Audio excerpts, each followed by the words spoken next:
Welcome sports fans to GenX Classic Sports, where we bring the nostalgia of our sports-filled youth into the present day. Grab your favorite retro jersey, crack open a cold one, and let's stroll down memory lane together. Welcome back, everybody, to GenX Classic Sports. I'm your host, Sean Enos, and first, before we get started, just a quick shout-out to some listeners. Sometimes I'm able to get on and see some exact locations where there are people listening to the show. So whoever's out there in Sioux Falls, South Dakota, and Minneapolis, Minnesota, Houston, Texas, Boardman, Oregon, and all those places, I don't know who you are exactly, but I really appreciate your listening because you're showing up in my numbers. And just know that it's very much appreciated. So thank you for your support with that. Now, on with the show. Today, we're going back to a moment that kind of sits at the crossroads of the NFL's history and our holiday seasons. The 1971 AFC divisional playoff game between the Kansas City Chiefs and the Miami Dolphins. This game was played on December 25th, and this was not just a football game. This was a big-time endurance test between two good football teams, a chess match, except a really physical one. And ultimately, this became a moment that kind of changed how the league handled holiday scheduling, especially on Christmas Day, for decades. And if you're Gen X, your dad or your grandpa probably talked about this one. You might be old enough to remember it. If you're a Dolphins fan, this game was a stepping stone for a dynasty. And if you're a Chiefs fan, this game, it still stings 50 years later. So settle in, grab a drink, maybe some eggnog. Let's take a Christmas trip back to old Municipal Stadium in Kansas City. So let's take a look a minute at the world in which this game happened, okay? The NFL in 1971 wasn't the polished global brand that we know today. This was the post-NFL, or the post-merger NFL, just a year removed from the AFL survivors and the NFL combining. You know what I'm talking about. The uniforms were simpler, the sidelines more chaotic, a lot of mud because the fields didn't have the kind of grooming that they do now. The few AstroTurf fields, they're basically a thin piece of carpet stretched over concrete. You know the era that I'm talking about. And the rules, they were wildly different than what we see now. No overtime in the regular season. Nope, that did not happen back then. And you all know that defenders, we mentioned it on here a lot, defenders could mug receivers all the way down the field. The defensive line and linebackers could just blast the quarterback all up in the head and the face and the throat. Roughing the passer took a lot of effort, basically. Kickoffs, pretty much guaranteed returns because there wasn't enough legs to get the ball to and past the end zone. In other words, football was in its raw form back then. It was physical and it was slower, much slower. And yet, this was kind of the golden age, okay? Beginning in the 60s, I've talked about this before, especially in the late 60s, America started falling in love with football a lot more, and that was thanks to television. CBS and NBC, they both had national broadcasts in the late 60s, and Monday Night Football had just debuted a year earlier in 1970 over on ABC, which we have a whole episode about. If you haven't listened to it, go check it out. So why Christmas Day? Well, that's a simple answer, and it's the same one that you have now. The league wanted a showcase game over the holiday. They wanted families at home. They wanted holiday ratings. And remember, they already had the Cowboys and the Lions playing on Christmas or on Thanksgiving Day, so why not get the Christmas crowd too? So they got all of that and a lot more than they ever expected. So let's talk about how this game unfolded. In 1971, the Kansas City Chiefs, they were only 2 seasons removed from winning Super Bowl IV, and they were led, of course, by Hall of Fame coach Hank Stram, who later was on the national broadcast for a long time. And this team had a lot of star power still. The The legendary quarterback Len Dawson, elegant, cerebral. Tight end Fred Arbanas, one of the NFL's first great tight ends. Wide receiver Otis Taylor, a prototype for the modern wideout. Running backs Ed Podolak and Willie Lanier, tough, smart, versatile guys. And defensively, they had Bobby Bell, Buck Buchanan, Curly Culp, and Jim Lynch. This wasn't just a good roster. This was a roster that looked more like a dynasty. And they were playing at home in front of their normally, Kansas City is one of the closest environments in pro football you will get to a college environment. And so that Kansas City crowd, that Christmas crowd at Municipal Stadium, that was an old school baseball, football hybrid where the Chiefs built their dynasty there. Mud. You know how the games looked back then, especially if they had to be played on a combo baseball field. Lots of mud. Now, in 1971, the Miami Dolphins, they were different. They weren't a dynasty yet, but they were working on it. And believe it or not, Don Shula, the legendary coach Don Shula, all-time winningest coach in the NFL, he was only 41 years old at the time. And Miami was starting to show signs of what would become, of course, a two-year run unprecedented in NFL history. They had quarterback Bob Greasy, Mr. Steady, Mr. Accurate, Mr. Underrated. Running backs, Larry Zonka, Jim Kick, and Mercury Morris, that three-headed monster in the backfield they had. I'm so old, I saw Larry Zonka play later in his career in the 70s. He switched over to the New York Giants, and I saw him play. That's how old I am. Wide receiver Paul Warfield, one of the all-time great, smooth, gliding, effortless-looking route runner there for the Dolphins. And then they had that ferocious young defense that everybody called the no-name defense.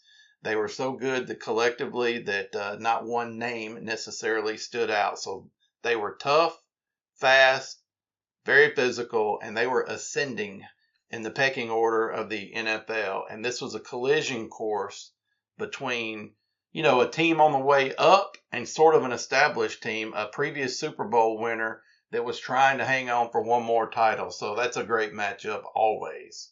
So Christmas afternoon, clear skies, temperatures hovering in the 20s, a biting wind cutting across the stadium there. And the opening kickoff came from Kansas City's Jan Stenerud, who was a Hall of Fame, or is a Hall of Fame kicker.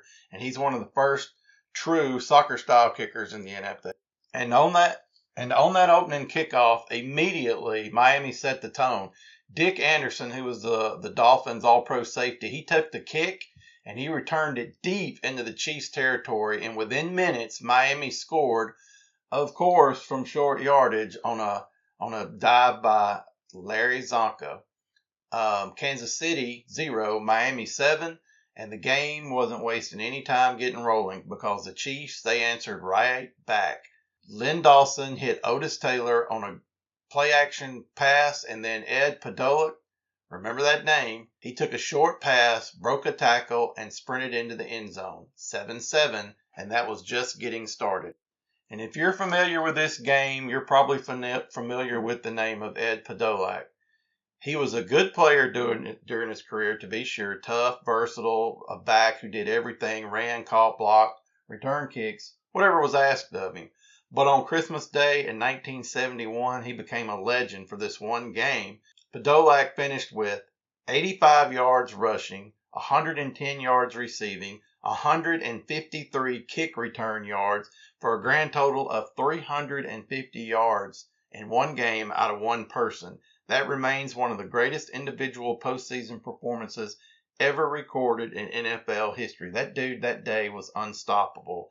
And every time the Chiefs needed a spark, he provided.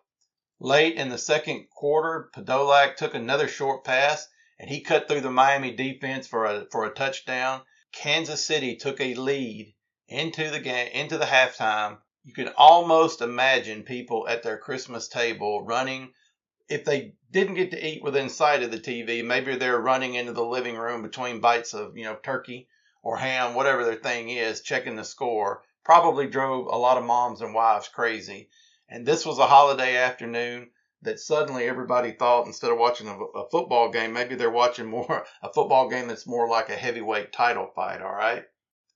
Late in the second quarter, Podolak took another short pass and he cut through the Miami defense for a touchdown. And so Kansas City took a lead into halftime.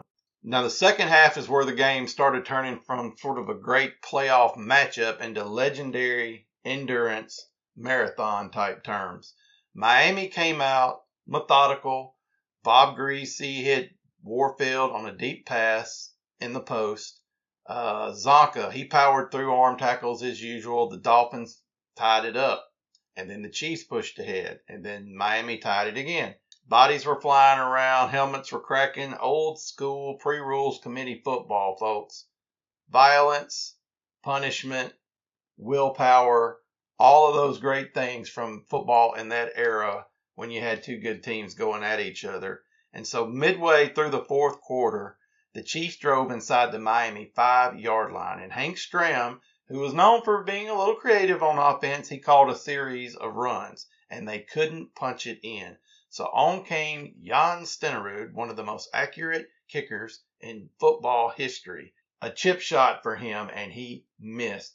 That's with bold letters, missed. And that miss would haunt the Chiefs. So, late in the fourth quarter, they're tied at 24 apiece. And Kansas City's defense made a stop, and the stadium is buzzing and shaking with excitement. Fans were pounding on the bleachers. The anticipation's rising, and then a squib kickoff from the Dolphins got to Ed Podolak. And what did he do? He broke free, and he slipped past multiple tacklers down the sideline, and he's dragged down at the Miami 22-yard line, and the Chiefs fans went nuts. This was it. This was their Christmas miracle. Game over. All Kansas City needed is a short field goal. Now think about it.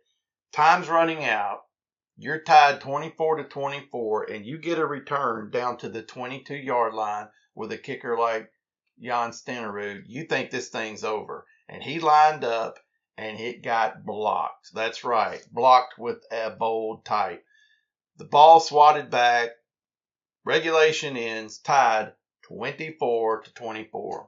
And of course, that completely deflated that stadium at that moment. Everyone was stunned. Now it's Christmas night.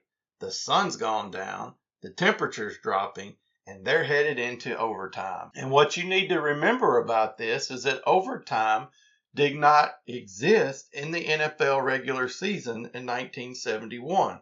In the regular season, didn't happen. The only time you ever saw overtime was in the postseason. And this was overtime before sudden death became the controversial, before analytics, before coaches played scared and all that. This was pure old-fashioned next score wins football.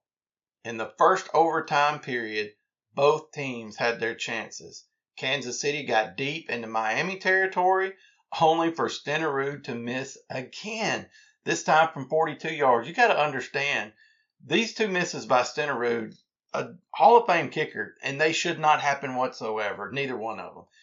Now, if you remember, in the first quarter, he missed a chip shot. So, dude is 0 for 3 on critical field goals in such a game like this. You can't miss field goals. So, his confidence obviously was shaken. Teammates later on said that he looked like a dude carrying around something way too heavy for that day. And really, Miami couldn't do much better. They couldn't finish drives either. The Chiefs' defense, even exhausted, was hanging on. Every player on the field was running on empty, and some on pure adrenaline, I'm sure, and probably a few just on pure anger. Fans who were children at the time remember being sent to bed and trying their best to sneak back out and watch the end of this one because, now the game is extending into the evening hours. When the first overtime period ended and it was still tied, the public address announcer had to repeat himself 3 times for the crowd to realize what was going on. Ladies and gentlemen, he said, we will now play another overtime.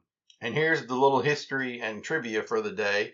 And that had not happened since 1962 between the Dallas Texans and the Houston Oilers. That was the last double overtime game seen in the NFL. This was the second one only ever.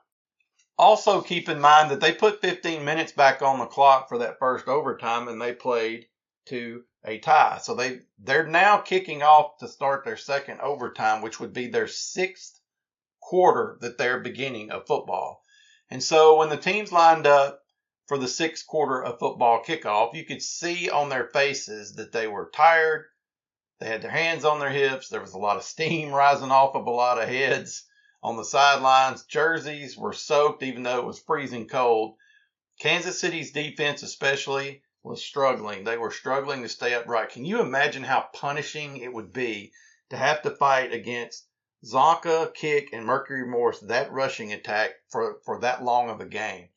Midway through the second overtime, Bob Greasy completed a perfect pass to Paul Warfield, who twisted, got loose, did Paul Warfield things, and he didn't go down until Miami was in easy field goal range. Although easy, a little bit of a weird term for that day. But it wasn't Miami's kickers who'd had all the problems that day. Miami's kicker was Garo Yepremian, the small left-footed kicker from Cyprus with the thick accent and kind of a quirky personality. And he wasn't yet the punchline of something that happened to him in the Super Bowl the following year, but we'll get to that some other time. Right now, he's just a tired kicker with a chance to end a marathon, knowing that his opponent kicker had been 0 for 3 that day. He lined up from 37 yards and drilled it. So Miami won this contest 27-24 on the road in Kansas City in the divisional round of the playoffs. 82 minutes and 40 seconds of football. This was the longest game ever played in the NFL. And in real time, so imagine a noon kickoff. This game went more than 7 hours in real time. So from noon to 7 p.m., say, and that's a long football game. As Yepremian's kick sailed through the uprights, Dolphins players collapsed. Some of them were, of course, happy, and some of them probably from sheer exhaustion. Chief players, of course, not happy, upset. They had that hollow look in their face, knowing they were inches from victory multiple times. Hank Stram, the coach of the Chiefs, he was gracious, but you could see that he was devastated. Len Dawson, normally stoic, he admitted that this was the hardest loss of his life. And Stenerud's the guy that missed the 3 field goals for the Chiefs. He did not speak to reporters that night, and that miss haunted him for years. He eventually rebounded. After all, the guy is in the Hall of Fame, but that loss was a tough one for him. And for Miami, this game was a final stepping stone. They went on to the Super Bowl, and a year later was their famous 1972 undefeated season. So this Christmas football game, the longest game in NFL history, was really the moment for them that they proved they had what it took to start their own run and become a champion. And so it took 82 minutes to do that, but this was the birth of the Dolphins' future dynasty. The NFL didn't know it at the time, and neither did the fans, but this game changed a lot of stuff, okay? For starters, the league avoided Christmas Day games for years after this because families actually got mad. They were frustrated. The game had cut into dinner, had cut into opening presents, all kinds of family gatherings. As funny as that sounds now, it's true. This matchup was so long and draining and so historically dramatic that it became the number one reason why the NFL took up the mantra of don't schedule games on Christmas for a while. The game also highlighted the physical demands on kickers. Stenerud, his struggle became a teaching tool for future kickers everywhere. The first real national conversation happened after this game about kickers and the unique psychology that they endure doing their craft, the fatigue factor that in some games that might be a factor, and just the pressure that they're under. So this changed how kickers saw kicking, basically. And of course, this game is one of the first iconic postseason broadcasts, being still so new to the national broadcast scene. NBC replayed this game for years. NFL Films turned it into one of their classic, episodes and documentaries. And Gen X fans, especially those that are old enough at the time to remember this, which would have meant pretty young kids, still talk about it as one of the I'll never forget where I was type of ball games. And so every long overtime game today in the postseason, especially whether it's Chiefs, Bills, Packers, Cardinals, Ravens, Broncos, doesn't matter. They're all measured against this one. So what's the legacy of this longest game that was ever played? It's this. Greatness doesn't always come from perfection, of course. Sometimes it comes from the struggle and from missed kicks and from exhaustion and from penalties and from a guy like Ed Podolak leaving his soul out there on the field that day, a guy that was kind of a role player, to be honest, and from a matchup that was so evenly fought that neither team could deliver a knockout punch. And we see those games every now and then where they just trade punches and you're just like, okay, somebody somehow has got to end this. And neither team seems like they really want to yield, right? And on Christmas Day in 1971, pro football gave the country a gift. And whether they wanted it or not, they got a 4-hour marathon, actually a 7-hour marathon that showcased everything the sport can be. On Christmas Day in 1971, football gave the country, the viewing public, a gift. Whether they wanted it or not, they got a 7-hour marathon that showcased everything the sport can be. And to this day, more than 50 years later, it still stands alone. No regular season games ever topped this, and no playoff game has ever topped it. It is, and likely always will be, the longest game in NFL history. Yeah, so that's it. 82 minutes and 40 seconds of actual playing time over 7 hours of, clock time, chronological time total. A lot of Hall of Famers played in this game, and the Chiefs, who had already been Super Bowl champions, even though they lost. The Dolphins went on and lost the Super Bowl later that year to the Cowboys, but they came back the next year for their undefeated season. So I just thought that was a really interesting story once I looked up some of the factors involved in that, and just wanted to share as a little special something on Christmas. So thanks for joining me today on GenX Classic Sports. And if you enjoyed this, hey, make sure to follow the show, leave us a rating, share it with another nostalgic sports fan. We've got more stuff coming from the 70s and 80s and 90s. And, I just enjoy this stuff because it's history. And I'd rather talk about the old games than I would the current ones, honestly. So until next time, I'm your host, Sean Enos, and this has been GenX Classic Sports. Merry Christmas to all the listeners out there, and thank you so much for listening. And we'll talk to you next week. Thank you for joining us on GenX Classic Sports, where nostalgia meets the thrill of the game. Tune in next time for more insightful discussions and memorable moments, brought to you by Pine Street Productions. Until then, stay passionate about sports and keep the memories alive.